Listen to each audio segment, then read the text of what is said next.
Welcome to a very special live recording of the Intersect Ed podcast, where the stories of public education policy and practice meet. I'm your host, Morgan Smith. Today, the morning of June 3rd, we are just a few blocks from the Capitol where the 2025 legislative session just wrapped up. I'm joined by four guests who will share their thoughts on what took place over the 140 days of the 89th legislative session. Let's meet them now. Jaden Edison, the public education reporter with the Texas Tribune. This is Edward McKinley, and I am an Austin Bureau reporter for the Houston Chronicle and the San Antonio Express News. I'm Scott Braddock, editor at QuorumReport.com. This is Bob Popinski. I'm the Senior Director of Policy at Raise Your Hand, Texas. Before we get into it, I'd like to share that the views expressed by today's guests are their own, and their appearance on the Intersect Ed podcast does not imply an endorsement of them or any entity they represent. So here we are, the morning after Sine Die. The dust is settling. We know the big ticket items that did make it through, vouchers and school finance, and we're definitely going to talk about those. But I wanted to hand it over to our beat reporter, Jaden, first, to just talk a little bit about what didn't make it this session. Yeah, well, I think the primary thing on everybody's mind is the STAR test lives on, right? Which is the state standardized exam. Lawmakers, there seemed to be agreement in some form of alternative assessment on how to, measure, the academic performance of kids, but obviously disagreements on specifically how that should happen, as well as how the state should handle when school districts disagree with the way the state, attempts to hold them accountable, through their A through F accountability system. And so, there was one proposal that sought to give, the education commissioner a lot more authority, as it pertains to ensuring that school districts don't sue when they disagree over, certain changes. And so that was kind of the big thing, I think, that once again, I think Representative Diego Bernal, who's actually the vice chair of the Public Education Committee, he had talked about earlier in the session, every year we talk about, getting rid of the STAR test, and there seems to be agreement, but this will ultimately be one of the sessions that ultimately it didn't happen again, and so something that will need to be it will likely be revisited down the road, we all have to imagine. Other things that come to mind, really, for me, go with House Bill 2, the big, $8.5 billion school finance package, because, there were a lot of things that made it into that legislation. But as you can imagine, in, how many pages, Bob? Almost 300? Almost 300-page bill. You have to imagine there's a lot of things during negotiations that get left out of that process as well. Top of mind for me, you talk about pre-kindergarten eligibility, for students with disability, children with disabilities. That was something that didn't make it, which ultimately means that if you have a child with a disability who doesn't qualify for free pre-K and any other, doesn't meet any other criteria, then ultimately the school is going to, continue to kind of, pay for those services. I think about, there was a fine arts allotment, right, which was a big thing. I know some folks had actually showed up and testified about the importance of the state, providing more funding for fine arts courses, which are integral to, student success when you're not talking about, core subjects and talking about, the things that get students excited and passionate about showing up to school. And so those are just some of the things, obviously a lot more that we could talk about here, but some of the things that are top of mind right now. Yeah, and I guess with HB2, there are some things embedded in there that we're in a wait and see when it comes to what the commissioner's rules are going to be like. We did podcast episodes on teacher certification. Jaden mentioned pre-K. Bob, can you walk us through what we might be looking for in terms of the commissioner's rules? Yeah, absolutely. They landed the plane this legislative session, right? They had to after not doing anything the prior legislative session. And so they had a lot of issues that they needed to get resolved, including the $1.7 billion shortfall in special education. So the big package within House Bill 2 and Senator Betancourt's bill that also got passed, that's identical language, is this new way of funding special education. And so it's going to take time to develop, but what they're doing is putting in another another $850 million into special education over the next 2 years. The commissioner is going to have some time to develop this new system of service groups and intensity of service levels for special education students. But they also double the college career military readiness funding bonus. They increase the transportation weight, and they get to some of that funding increase they need to kind of backfill that $1.7 billion shortfall. But what didn't make it, and which was in some of the supplemental bills, is if you remember the school health and related services funding shortfall because of some of the litigation that took place. They needed roughly about $1 billion to kind of fill that in. That didn't end up passing in the supplemental bill. So we still have a long way to go. We got some of that shortfall back, but not all of it, but it's going to take time to implement. And I wanted to, while we have you talking about the 300-page school finance package, can you give it, I mean, are public schools going to feel some relief from this? Can you give us kind of an overview of what it does? Yeah, absolutely. Big picture, it is $8.5 billion in new funding for public schools. It flows in various different ways, and it's going to impact schools differently, but it is a big step in where we need to go. Remember, we started the session needing $19.6 billion just to maintain the same purchasing power as 2019. So inflation has doubled since 2019. And so this goes a long way. Are some of the headlines going to change as we go through the process because schools are still going to maybe have to close certain campuses or lay off staff or teachers along the way?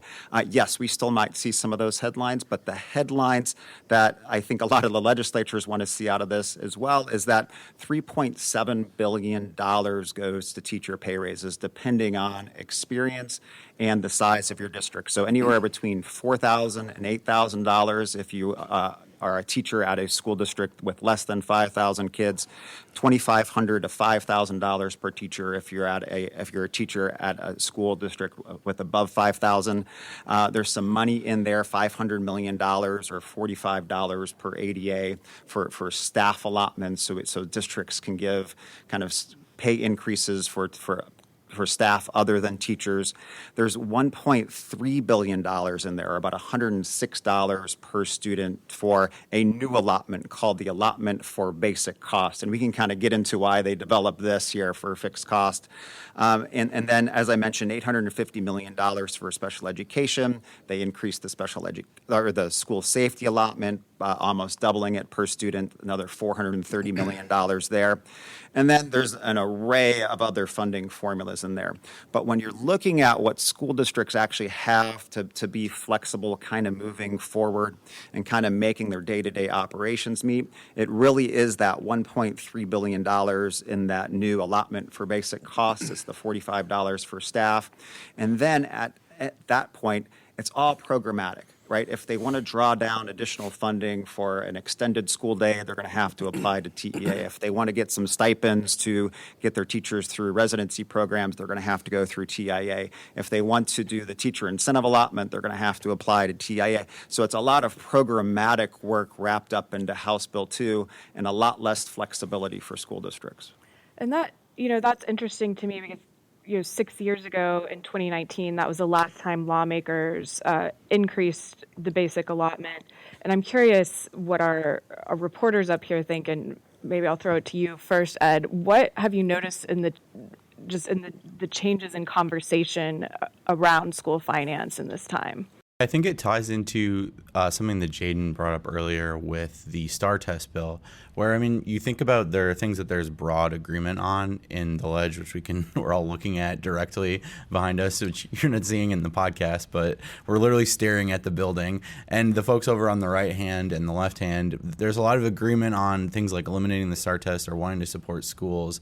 But I think that when you zoom out a little bit, there's a big difference in terms of the folks on the House side and how much kind of faith and trust they have in delegating decisions to the local school boards, and the folks on the Senate side, they're wanting to be a lot more prescriptive about it. So the House favored a much larger increase to the basic allotment than the Senate. The Senate preferred all these sort of targeted investments and strategies to make sure that it went to their particular goals. And as Bob was saying, that leaves a lot of not a lot of wiggle room for districts to use flexibly for the sorts of expenses that arise. But yeah, I mean, I think it's reflective of an ideological difference between the two chambers that was also present in the STAR tests, where, what role does a standardized test play when you have just completely different views about how much you can trust school districts to educate kids? Well, let's get into the House versus Senate dynamic. We had new faces in the House, new leadership. Scott, who won this session? House the or Senate. The Senate every time on every issue. The Senate on every issue. Did I mention it was the Senate on every issue? The lieutenant governor, and you alluded to it, Ed. He does not trust superintendents and school boards to make these decisions, period. And that's what I kept hearing out of the conversations that House and Senate leadership were having about this. And the way in which House Bill 2 was handled, and you and I talked about it a little bit previously, it was done in a way where the Senate didn't even have to show their cards first. It was done in a way that was very secretive. I think that was frustrating. And what I mean by that is that, not just traditionally, but procedurally, the way it has always worked is on a big piece of legislation like this, the House would lay out their plan, have a hearing about it. It would go through the process in the House. And the Senate would then do the same thing, but with their plan, right? They would say, here's what our plan is. They would have a hearing about it. It would go through the process. But instead, it got stuck. And I want to talk for a second about why it got stuck. Because House leadership, and this is a big conversation that's always had in politics, business, all of life. One skill that it seemed that the speaker either didn't have or wasn't using, and I think it was the latter, one skill that you've got to have in all of these facets of life is knowing what your leverage is and then how to use it, right? The president, Donald Trump's very good at that, right? The deal maker, sometimes.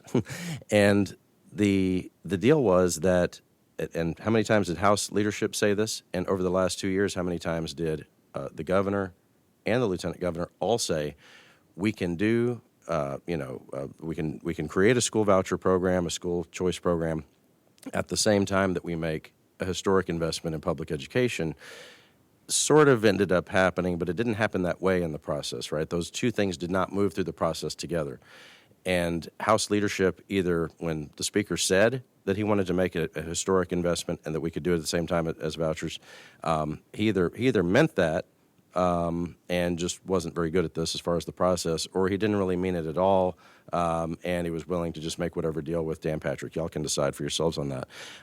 But the fact that the voucher bill was passed so quickly and it just left the school finance stranded created all the leverage in the world for the Senate, and not just on education issues, across issues, right? I mean, the school funding ended up 2 years ago.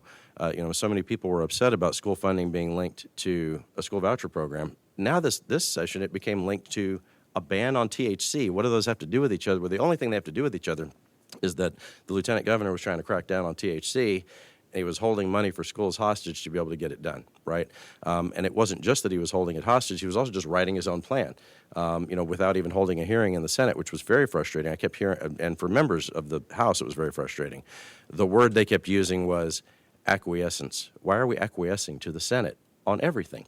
The lieutenant governor basically just wrote his own plan himself. He didn't trust the school boards to make any of these decisions. You remember when the House plan was laid out originally, the speaker, had a press conference with superintendents by his side, and they were talking about how great this was going to be, and they ended up spending roughly the same amount of money. But I had, one of my friends who's expert in school finance said, this could be simultaneously the biggest and worst school finance bill that we've ever had because there's no flexibility for the districts in the way that they're doing things. And when you talk about that sort of programmatic funding, that's the point that it gets to, is that when you're talking school funding, and the lieutenant governor is very good at this, he makes it about politics. He's very good at it in helping people understand school finance the way he wants them to understand it.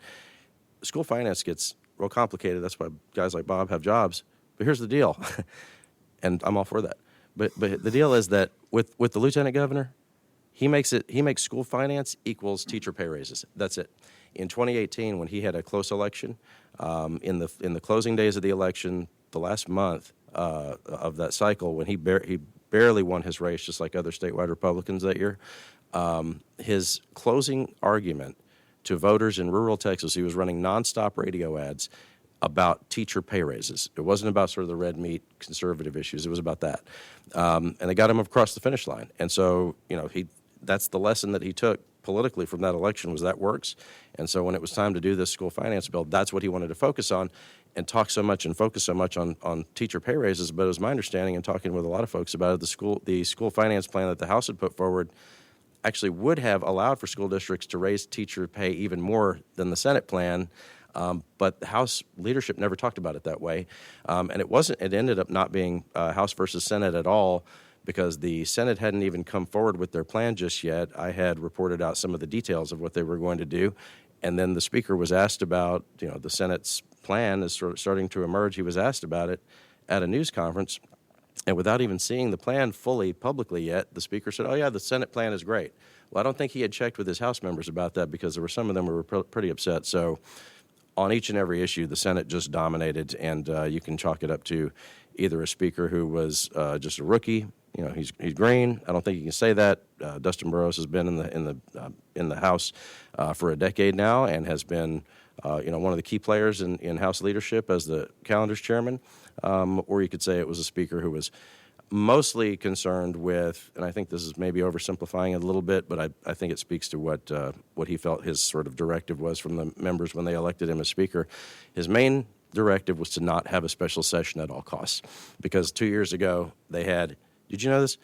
2 years ago, in that building, the legislature that year was in session more than Congress, because if you count, and you have to, if you count, they sure do, if you count the impeachment trial and the fact that Congress wasn't in session as much as they normally were that year, they were actually there for about a month more than Congress. So these are folks who signed up for a part-time job that pays $600 a month, and they don't want to be here. I mean, most of them they're not just gone today, they were gone yesterday as soon as they could get out of town. And so that helped also to create Senate leverage, because, at this point, the little governor, he has no other life. He's happy to be here all summer, and the House members don't have that luxury. I think there's a couple points worth raising just to kind of add some nuance to that. I mean, I think you could say that it was rope-a-dope or strategy or whatever, but the Senate definitely had a stated preference earlier on in the session of a lower total dollar amount invested in public ed than the House did.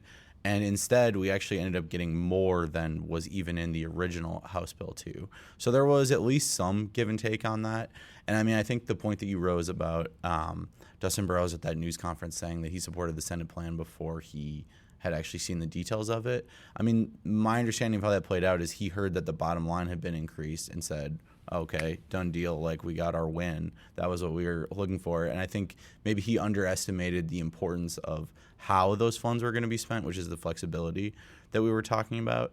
And it's worth mentioning too, Bob listed this off in the beginning, but there is $1.3 billion for sort of a fixed cost allotment. What's the formal name? ABC? ABC, yeah, it's the allotment for basic costs. I mean, this is functionally an increase to the basic allotment. It's not. Calling it a basic allotment. No, it isn't, though, because they're telling them exactly how they have to spend it. Yeah, but it's a backdoor way to provide the school districts with more flexible funding without Dan Patrick having to admit that he caved on that. I mean, in some ways, yeah. But when the Speaker goes out and he endorses a plan, when his members voted 142-5 for a different plan, that's a mistake on his part as Speaker, and that's the way to not be Speaker next time around. But also, to be clear, when we talk about the function of the basic allotment, the plan actually lays out, I think, I don't want to say a wrong number, but there's a handful of specific things that school districts can use specifically, use those dollars for. And to also understand that the flexibility of the actual basic allotment goes beyond the handful of things that are outlined in that, right? Like, I mean, we're talking about, and I think that's kind of what kind of gets lost in the conversation is like why school districts talk about the basic allotment so much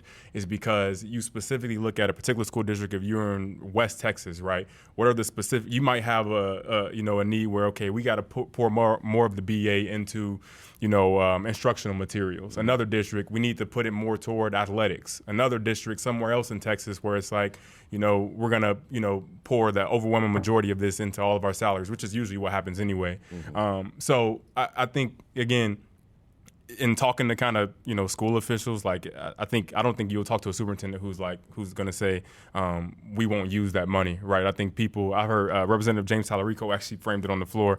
He said he would vote for a bill that provided a $1 increase, to schools. But the function of the basic allotment, there seems to be some kind of misunderstanding of like how that actually works. And it really is, when you talk about flexibility, the most flexible avenue to provide districts with more funding to address the unique, specific needs of their campus, right? And what we learned this session is that there's not a trust from particularly lawmakers in the Senate that districts are going to handle that power and flexibility in ways they best see fit. And definitely so. I mean, the point I was really trying to hit home is like, we've spent the last 2 years with the governor saying schools are indoctrinating kids.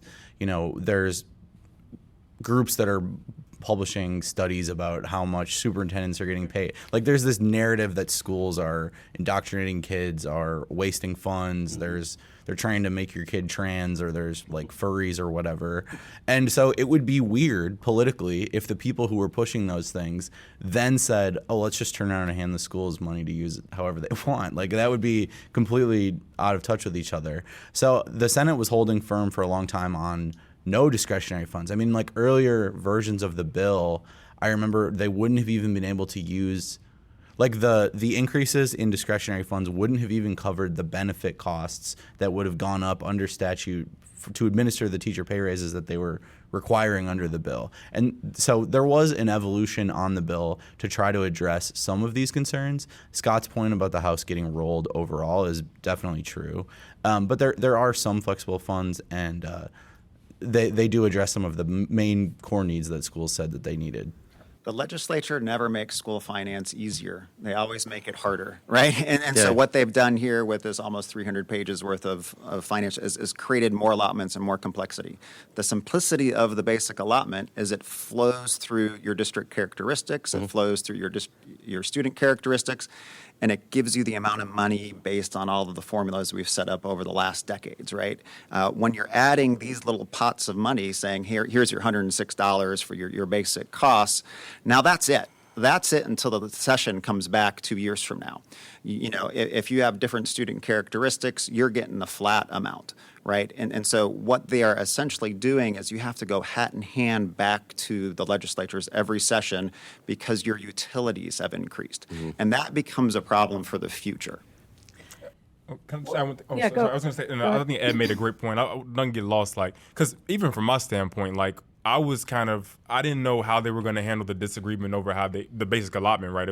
And the actual creation of the new allotments, that was something I didn't see kind of materializing in the way that it did. So certainly when you're looking at it from that standpoint, if you're a school district, if you're looking at kind of, I think you would probably prefer that solution, right, to at least have something to address some of the inflationary pressures that have been hitting your district than nothing at all. So I think Ed does make a great point. Yeah, if you talk to people who are in the room, I think people will acknowledge when they're speaking candidly that effectively what it is a way for Dan Patrick to save face, but to give schools at least something to use flexibly. Yeah, but you said that they always make, Bob, you said they always make school finance more complicated. But wasn't that not true in 2019? We had gone, all those years of creating all these different funds and the way that money flows to school districts and all that, and they did a lot of work in 2019 to not make it simple but simpler, right?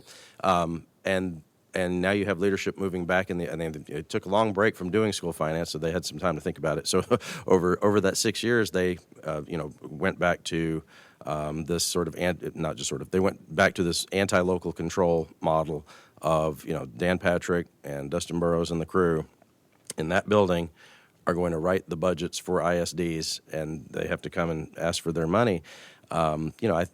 The idea of local control is just, it's over with in the Republican Party. I always have my Democratic friends will say, I thought Republicans for local control. And I said, you have to stop saying that because they're not.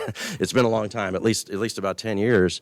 Another one of my friends who watches all this, a veteran of the process, said that I think it had always been for years that Republicans would say, when it came to these issues, I'm all for local control, but, and then they would explain why they're doing something different.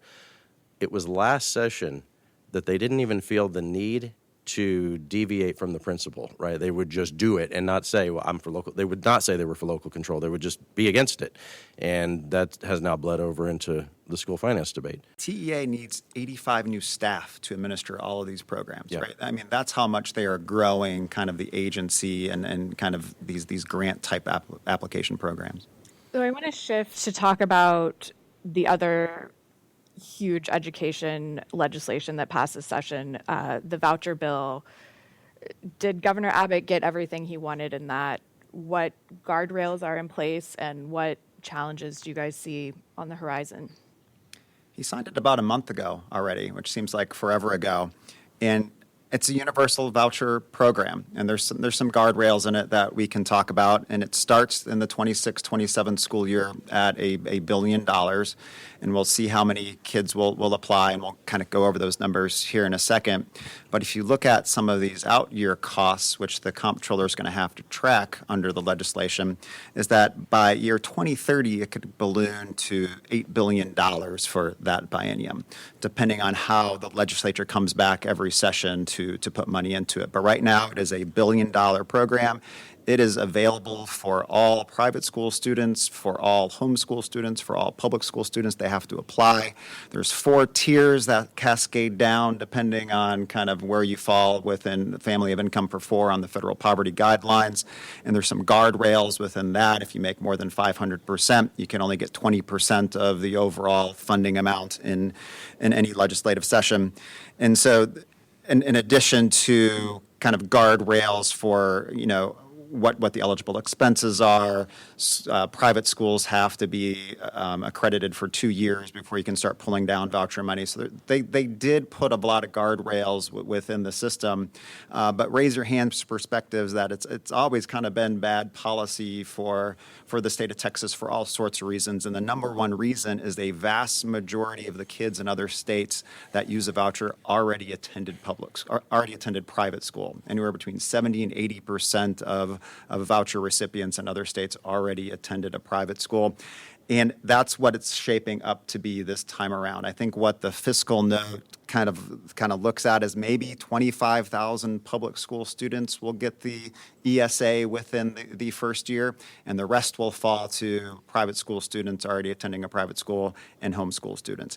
And so that is kind of the big kind of high-level issues that we're facing, is that what did we do here? Was this a program to get students out of failing public schools, or was this a program to give funding to students that were already attending private schools? Just to hammer home Bob's point, not only is it shaping up that way, it's essentially impossible if you look at the number of available private school spots, the number of the difficulty for people who are trying to access the voucher who are from a public school. You have to apply potentially this fall for enrollment at a private school without knowing if you'll have the voucher, because they won't have the system set up yet. You have to get admitted, you have to figure all that out, and then you have to find out you got the voucher, which probably won't cover the full cost.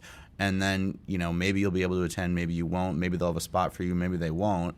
Meanwhile, if you look on the flip side to kids who are already in private school, I think it's 275,000, or kids who are already homeschooled, which is more than 600,000. Those kids are already in the educational environment that qualifies them for the voucher. In other words, it's free money. So why would all of those kids not apply? Mm-hmm. And, they fill up all the opening spots in private schools with the voucher kids. That's 30,000 kids or whatever. The wait list here is going to be gigantic, filled with kids that are that are already at private schools, or kids that are already homeschooled. And under the law, the comptroller's office for the next biennium is required to request in the legislative appropriation enough funding to cover every single kid on the wait list. I mean, in terms of just what the future holds, and comparing the rhetoric from when the bill was passed to what is likely to happen, it's just very hard to picture how this isn't going to balloon gigantically. I have a question. Is the wait list going to be long? How do we know that? Because it's free money for kids. But how are people going to know about it? Because if you think about all of the, just devil's advocate, if you think about all of the sort of under enrollment we have, and Medicaid, and just different various programs where it's quote free money, people have to know about it. right? And a lot of the people that have been, I would say, sort of used as props in the debate, where we said we're going to get the poor kids out of failing schools. I don't know that their families even are going to know about this. Is the state going to do? Are they required to do some big? Yes, there's some big advertising very thing. Directly, they can use the money from the $1 billion fund, the comptroller's office, a political. They office can do holder. that, but are they going to do it? They have the ability, and there'll be private companies that are accessing. I think it's like 5%, so $50 million for some middleman company to promote themselves and access the fund, and they have a vested interest financially in the fund's growth, and the comptroller's office politically has one in the fund's growth. So no, there's nothing saying you have to hire X marketing firm in New York, but everyone benefits from it, and they're allowed to do it. Well, I would say to get started, all of the companies you're talking about, those vendors that are involved, they're going to make money no matter what off of the program, right? If they're administering the deal. And the first people who are going to know about it are those people the ones you said, who are already in private schools. And, oh, by the way, you get a discount if you apply for this. And in other states, we've seen private schools that have just started telling their kids, apply for the voucher. Go get it. Yeah, right. Yeah, Yeah, and I think, too, the wait list is you're going to have a wait list of kids who are in private schools, too. Yeah, so I agree with that. The difference in Texas' program, which is interesting to know, like if you look at Tennessee, for example, they just passed their voucher program, and their rollout actually happened in the same year, right, in terms of, they passed the program, and then right away they're already starting implementation. Mm-hmm. Difference here, and to Ed's point, they've had a huge wait list already. Texas actually is a lot different in implementation than other states in that they actually are waiting an entire school year before they roll out the program, right? And it sounds like what you were talking about kind of talks about specifically, if you're saying you're going to primarily help low-income kids, is this going to help them? When we're talking about the wait list, I don't think that necessarily implies that it's only going to be those kids on that wait list. You're going to talk about kids who are probably already... Who are in private school. Yeah, right. Mm-hmm. And just one more thing that often gets lost in this, right? Because this was, the narrative, the entire legislative session as it pertains to, we primarily want to help our, low-income kids, students with disabilities, many of whom, have maybe both of those, situations. These programs, as we talk about the modern version of them, started out with the kind of targeted focus on those particular kids. You look at Milwaukee, and Cleveland, DC. They all had a specific focus toward the most vulnerable kids, right? Florida. Yeah, exactly. And so if that was specifically the goal, then you're able to, other states have already laid out models on particularly how to specifically try to serve those particular demographics of students, right? And this is completely different. And again, lawmakers have not been, they've been very clear about their intentions. Governor Abbott and Lieutenant Governor Patrick have specifically talked about, their disagreements with how, schools go about, teaching, race and America's history of racism, or, how they, accommodate, trans students, right? And so this is as much about that, maybe even more so than it is the other things about specifically, helping low-income families. Because again, if that was specifically, your primary goal, and again, they may point to the eligibility system and the criteria, but I think that's important to note is like the history of these things is like you have programs that were specifically targeted that way. If you go back before that, you get to the era of Brown v. Board of Education, where you've had entire school districts. You look at Google Prince George County, Virginia, where an entire school system was shut down for a handful of years to keep schools from integrating. Right? There's all those things are connected, right, in a way. And I don't think you can talk about what's happening here in Texas today without pulling and referencing a lot of that history.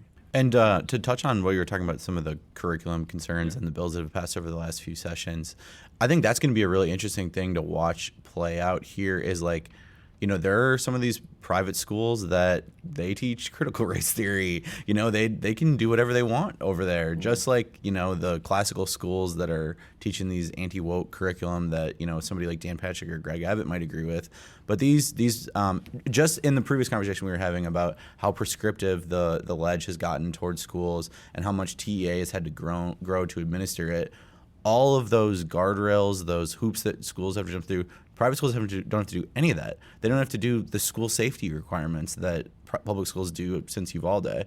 So that's going to be very interesting. I mean, on one hand, they're saying we want schools to be more tightly controlled, but on the other hand, they're providing this flexibility that parents can go to whatever school they want. And what was the sticking point for the Assessment and Accountability Bill, House Bill 4? What tests the students would take. So what tests do the voucher kids get to take? A nationally normed reference test. What tests do public school kids have to take? A criterion reference, right? The STAR test. Mm-hmm. That was the major sticking point in all of this.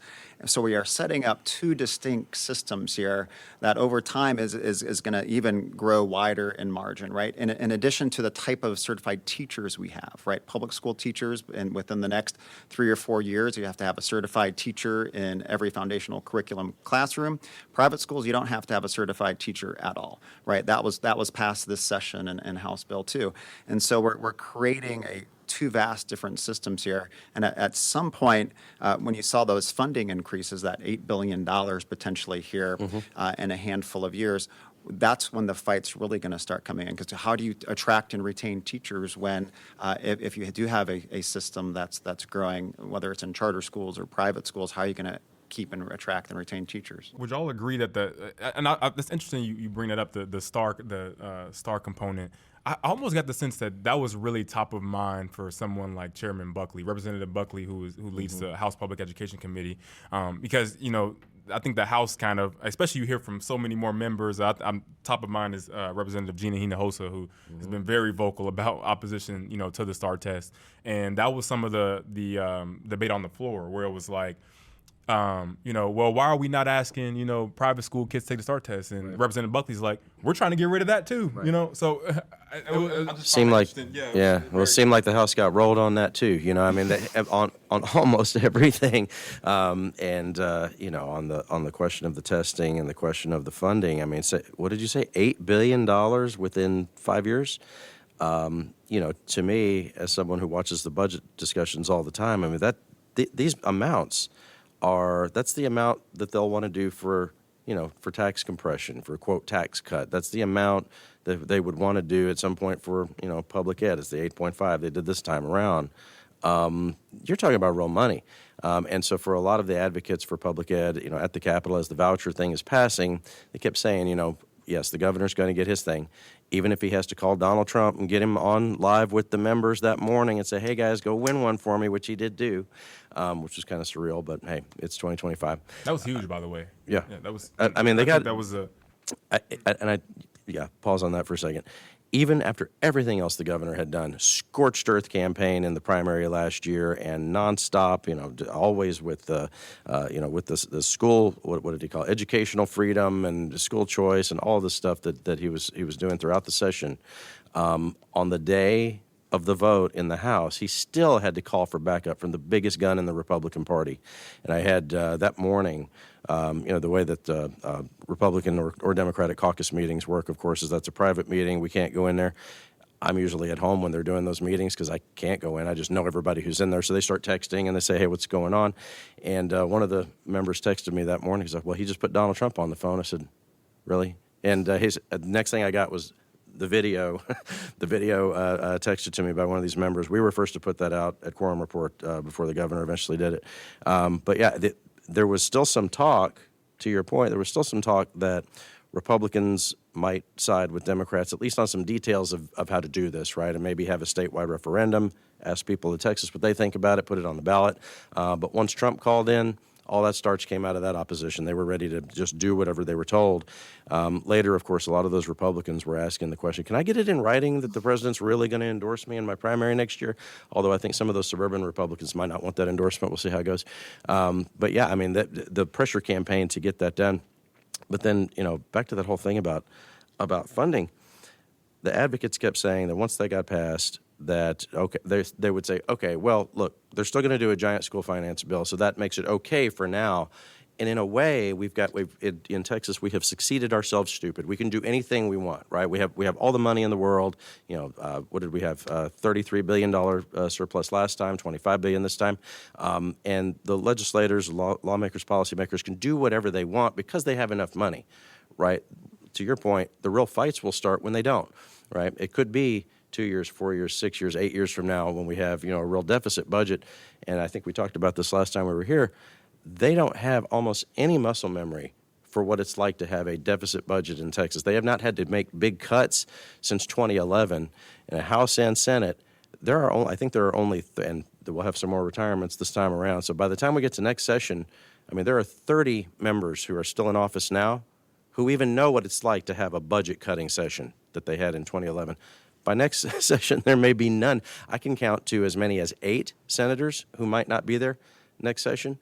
I would think, we'll have a few retirements in the House, 10 to 15. There's always some turnover, and some people get beat in their primaries or general elections as well. I can imagine Democrats could pick up as many as 5 to 6 seats next time around. So there'll be new blood, people who don't have any experience for it.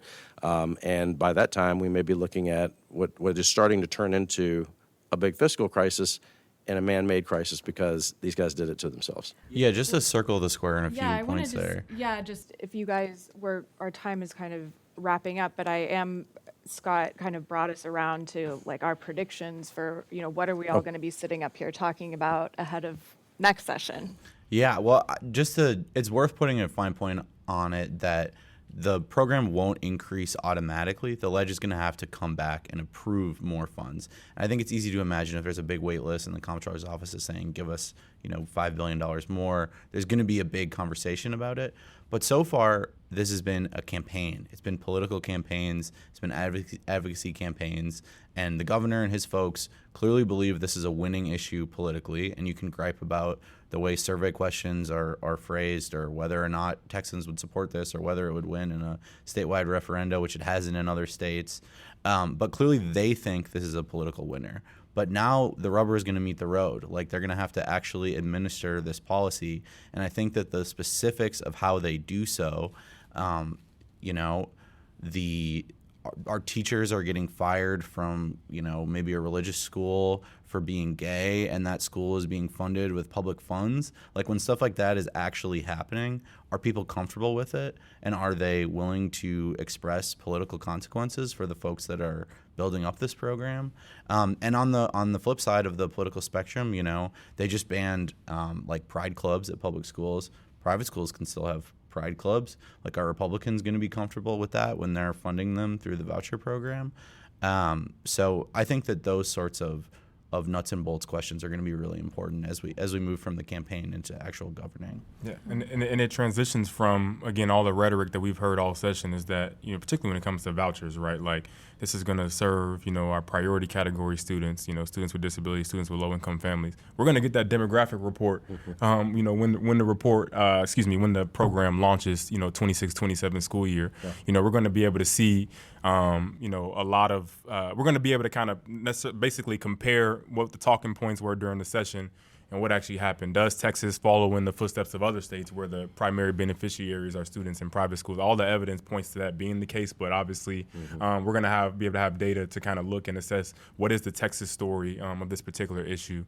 And then obviously, I think we'll also be talking about accountability again, down the road as it relates to STAR and how to best host. I'm very curious to see what happens between now and the next legislature as it relates to, the tension with districts and accountability. But certainly things that'll be interesting to continue to watch. Absolutely. And before we get to next session, teachers and students have to sort out a whole bunch of bills that pass this session too. And so I thought I'd just rattle off a few, right? Starting in the next year or two within House Bill 12, teachers are going to have to post their syllabus, right? You're going to have an annual posting of kind of what you're going to do each semester. Middle school students are going to have to take 2 more semesters of physical education, physical activity. You're going to, obviously go through the state board, but grades 4 through 12 are going to, the communist regime's curriculum is going to have to get kind of decided. SB 1191, we're going to have a statewide standard GPA for the first time. We've got the 10 Commandments bill that's going to move through the process and probably litigation. And most schools already have this, but if they don't, they're going to have a cell phone ban policy. And so all of these bills, with about 1,200 education bills are filed every session, about 100 or so passed again. We're going to still have to sort through all of that. So we got rulemaking coming up. We got to kind of find some hidden gems that are in these bills, and we're going to have sort through hundreds of pages worth of language. And so as all of these bills roll out, what actually impacts teachers and kids immediately is what we're going to have to pay attention to. Library books. Yeah, absolutely. Well, that is a wrap on our time up here together. Thank you guys so much for participating. Thank you. And thanks for everyone in our audience. Thank you for listening. To continue to stay informed on critical public education issues, you can sign up online for Raise Your Hands Across the Lawn newsletter at www.raiseyourhandtexas.org/get-involved. Today's sound engineer is Brian Diggs. Our executive producer is Anne Lasang-T. And our episode producers are Amanda Phillips, Jay Marino, Ann Bannister, and Karen Wang.